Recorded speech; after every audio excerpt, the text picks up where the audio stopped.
escucha este mensaje. Valora lo que tienes. A veces el mayor tesoro no es lo que buscamos, sino lo que ya habita en nuestras manos.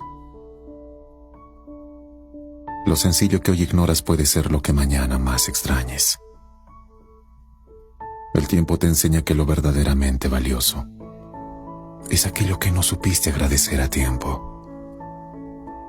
Quien aprende a mirar con ternura lo que tiene, descubre la abundancia que ya le rodea.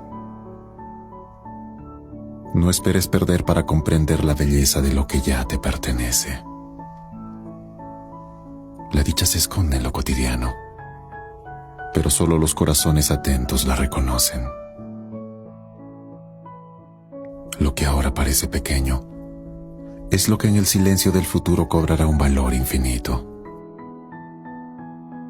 El amor que hoy recibes, el techo que te cobija y la vida que te late, son joyas que muchos sueñan. Valora lo que tienes